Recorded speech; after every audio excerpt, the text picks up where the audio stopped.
And the question, and this was asked on our YouTube channel, so I just wanted to say thank you, Nkobile, for watching our YouTube channels, and I would urge the rest of our viewers to do the same as well.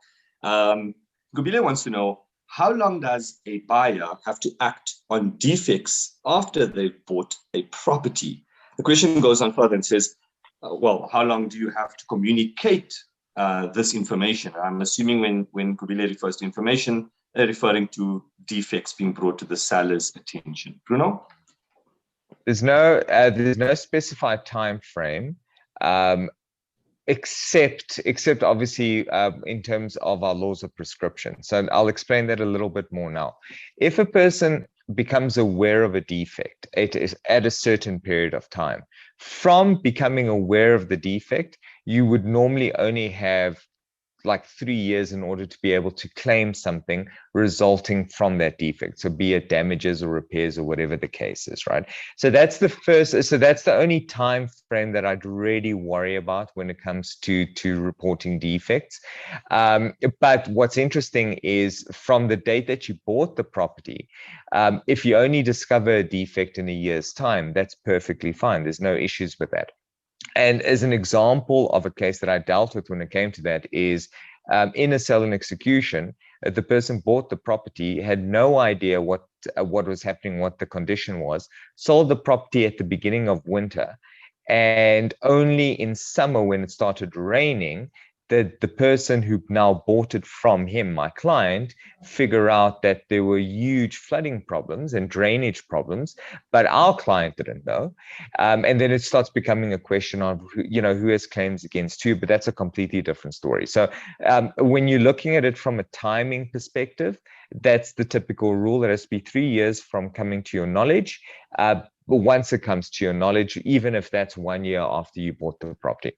And there are other timeframes that people might need to consider depending on the nature of the defect. I don't have the exact timeframes in mind.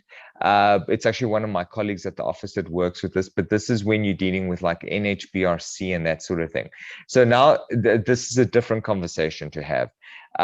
If, for example, the seller is a property developer, you're looking at timeframes with respect to things like snag lists, and the contracts that you enter into normally have provisions on how to deal with snag lists. What this means is you bought the property from someone, you didn't buy it already built, so there's certain things that still needed to be done.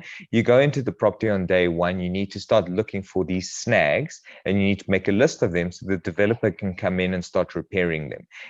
These time periods vary because it's normally a process of go in, make a list, send it, within a certain period of time, then we come in, we try to do repairs, then you can verify it. So there's different timeframes when it comes to that. It's a developer to developer. NHBRC, what that means for everyone out there is when people are building homes and the builder of the home is registered with the NHBRC, which is like a building council, there is certain coverage. So that's the benefit of actually using a proper builder and not what we call like a bucky builder. And so I love it. It's a legal term. Yeah, it is. But there are certain timeframes. Like I said, I don't have them, but for minor defects, if memory serves, it's something like 90 days, and major defects, I think you have about a year or something.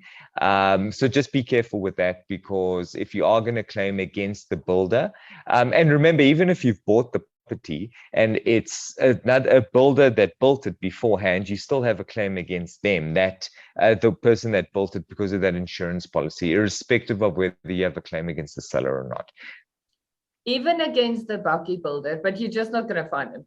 Yeah, that's what I mean. Yeah. So that deposit that you've paid is the reason why we use registered builders. Nee, yeah. Bruno. Absolutely.